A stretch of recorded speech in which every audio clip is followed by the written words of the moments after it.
I'm in the train room. I'm using this camera. And I have a box from Model Bond Shop Lipa. That must mean it's another First Impressions video coming up. Come back after the titles.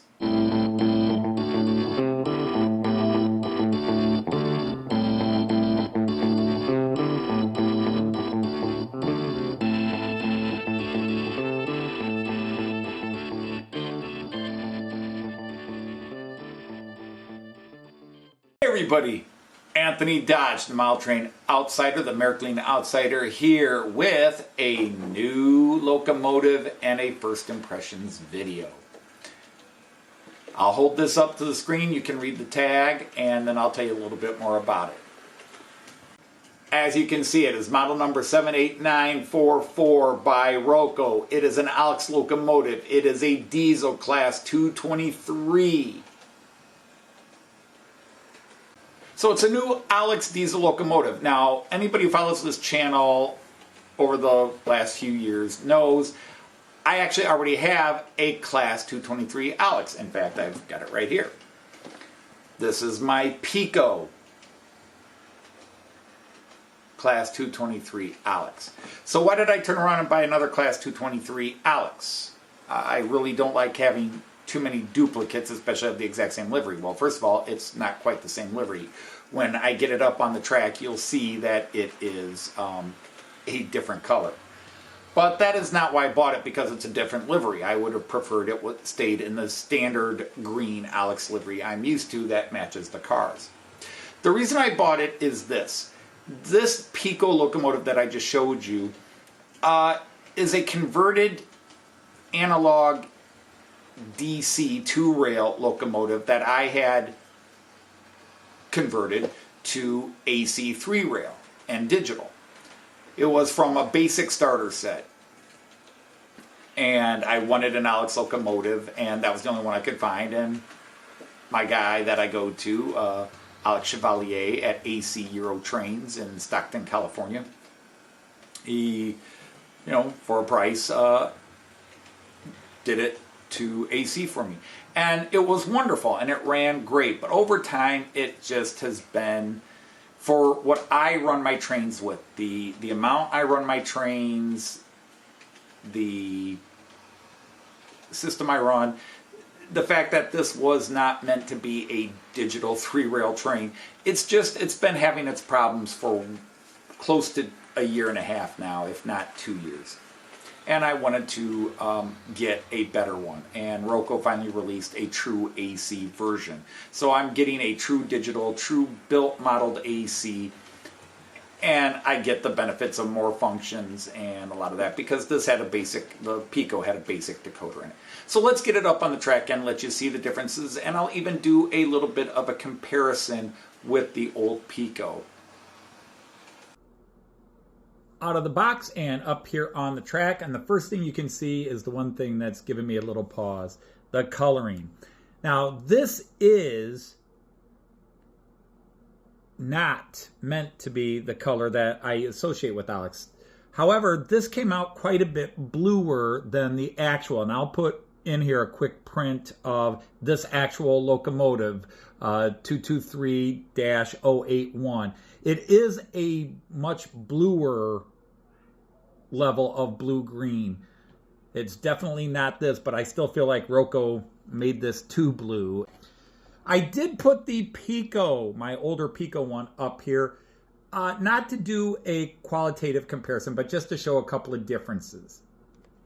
So when we get in here, we'll notice right away the great detail and just sharp colors by Roco on this. It is a metal shell with just a little bit of plastic on the top here.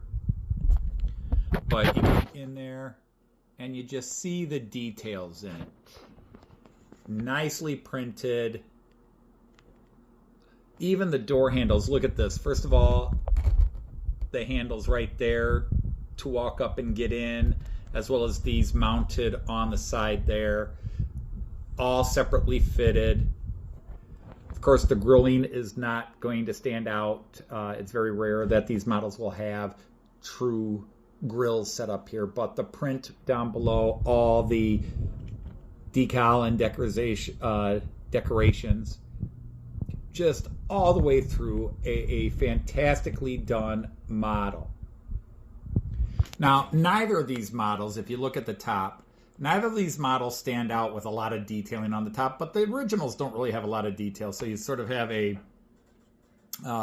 vent fan here and another venting area back here. And on the Pico, which is an El Cheapo version, as I call them, not a lot of coloration. You have just gray and then the metallic silver. The grates here, much fuller and thicker, maybe a little less realistic.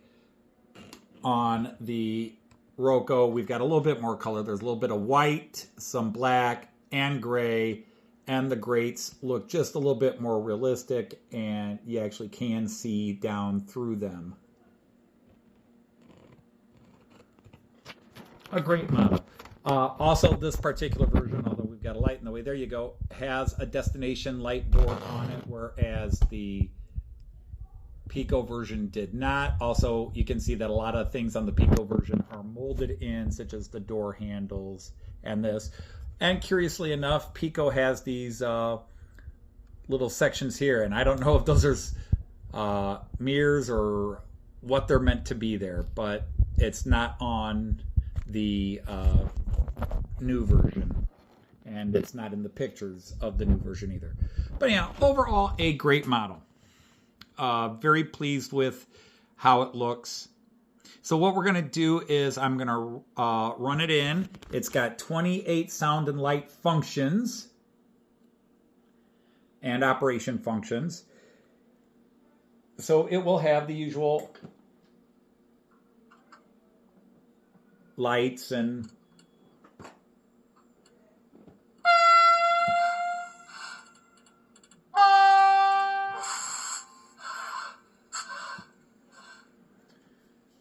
got quite an involved diesel engine startup.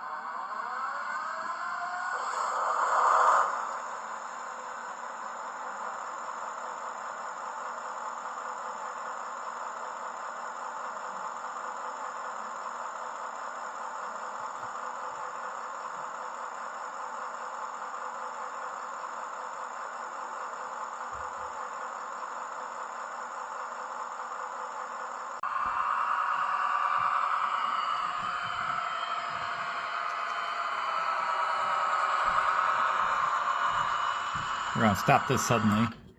Okay, so that's the automatic cutoff. It has been an hour. We've run it in. I just put it on the station and let it run down here to give it a coming in shot and let you hear the motor running.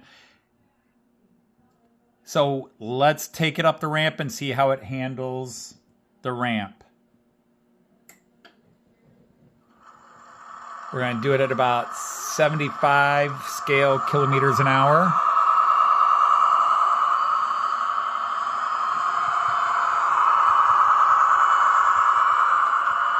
I thought I'd leave the sign on.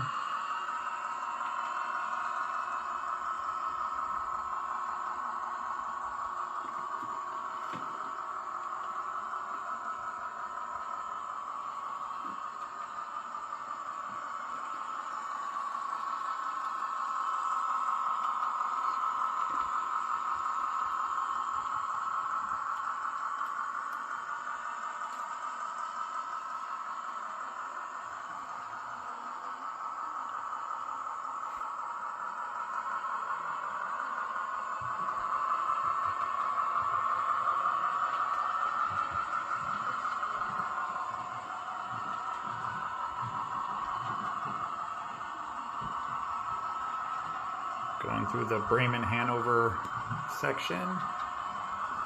And here we go, coming around the bend.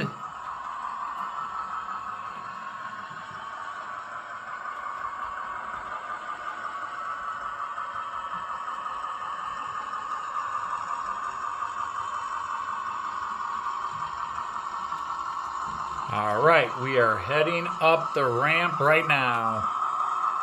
So let's see if we see any kind of a slowdown.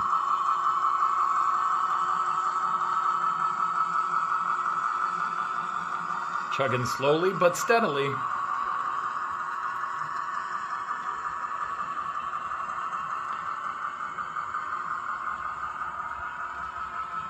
This is the equivalent of about, say, 47, 48 miles per hour. And into Delmenhorst Station. So we are now going to speed it up a bit to about 95 kilometers an hour.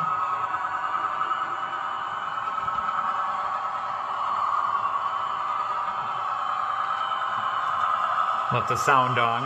Figure a lot of diesel fans might like the sound of diesel. Of course, if you don't like diesel, you won't like the sound. So here it goes again. We know if it handled at slow speed, it should handle it at high speed, but always like to give it 2 quick loops. Hand slip.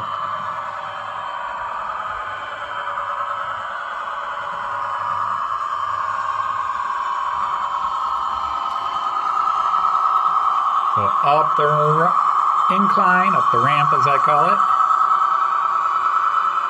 And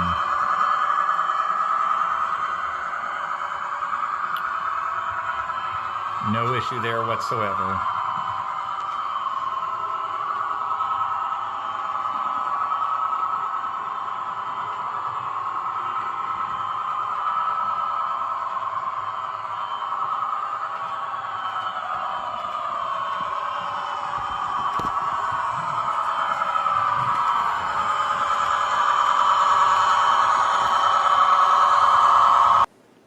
Okay, so what are my first impressions? My first impressions are, I don't want to say a mixed bag. Running in, very quiet, very smooth, and I think you saw that going around. So impressive.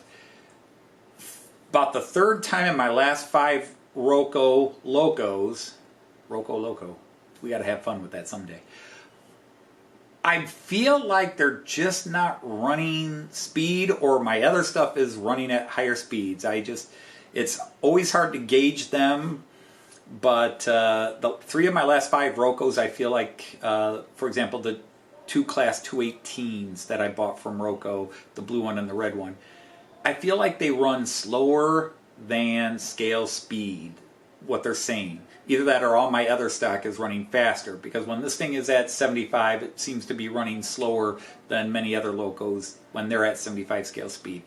It's a crapshoot, you never know. But it was running smooth. Obviously, I'm very impressed with the detail. Roco always gets that right. Diesel locomotives, just in general, at least in Germany, don't have a lot of detailing on the body itself. American locomotive, diesel locomotives have lots of detailing and railings and more. They have just a lot more to them.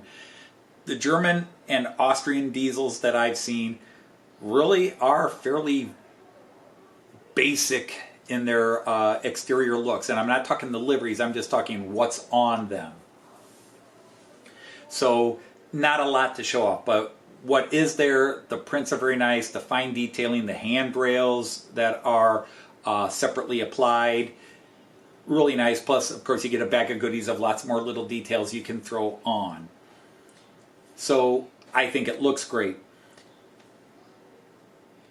My only, and again, before I start to say anything negative, it ran and handled the ramp smoothly and nicely. So no complaints mechanically. There's just a couple little things. I feel like they got the color wrong. I knew this was going to be a different green than my cars. You know, I kind of like, it's just my own thing. I like that my Pico Alex is the same color as the cars.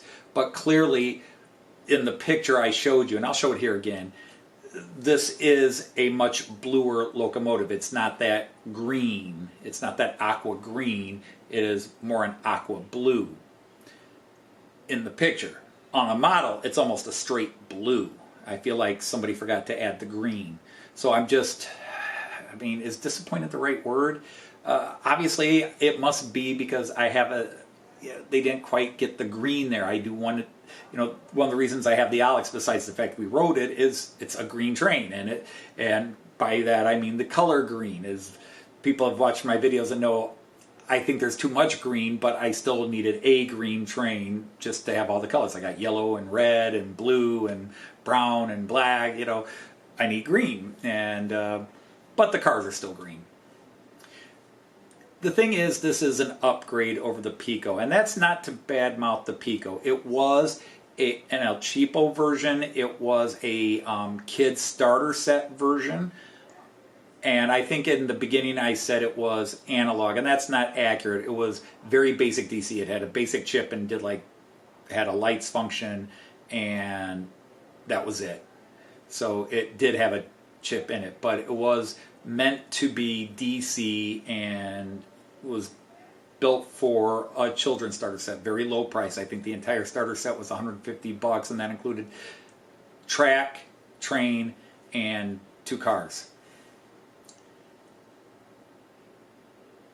And it was less than $150, and I bought it for the locomotive. And well, I wanted the cars too, and then I had to find other cars.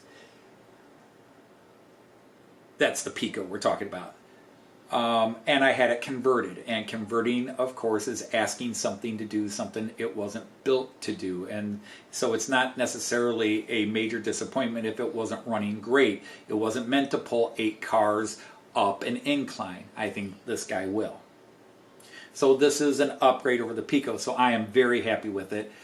As always when I do these first impressions, it is a first impression. It's an out of the box, and because some of my Locos out of the box don't handle that incline well, they don't handle it well out of the box, there's a chance they might run in and get used to it. But usually when I have a Loco that doesn't handle the ramp out of the box, or a couple of times running around and up, you know, sped up, they tend not to ever handle the ramp, and that comes down to motor design, enough traction tires, too many traction tires, weight issues, all that. This comes in at a solid weight, 471 grams, 471 grams, which is not my heaviest. I've got several that are 500 or more, and my lightest tend to be in the 380 to 420 range. For example, the Pico was, I believe, 440, so it wasn't my lightest Loco, but it was definitely one of the lighter ones. So overall, this is impressing me out of the box. I'm just getting over the fact it's not green. It's not quite the color it's meant to be. Somebody at Roco got the color mix wrong, in my opinion, but it's obviously going to run well. But we'll find out, especially on Friday when it will be featured on my live stream and pulling cars. I'm going to have to run it in with the cars and do it. But as I always say, time is the final judge. First impressions are just that, their first impressions. How well this is going to run is going to be over time. Will it stay strong like my IC3 or my Railjet, where 7 years into the running, they still just fly around these tracks and run like champs? Or is it going to be something like the Pico that after 3-4 years kind of got tired? And I'm sure people that know their trains say, hey, I can tune it up and work it again. Well, I can't. This might be one I could take off and experiment with, but I'd rather take my new one and then give the Pico away or sell the Pico. So if anybody's interested in an Alex and would like it for, I don't know, $50 or something like that, just let me know. But it is 3-rail, and a lot of you guys are UK 2-rail, but you could convert it back. Since it was 2-rail and got converted to 3-rail, you just switch wires around. Not that easy, but yeah. Anyhow, I'm babbling here. Sorry about that. So until the next time I get a chance to show a new Loco, auf Wiedersehen, tschüss, happy trains. Take care, everybody.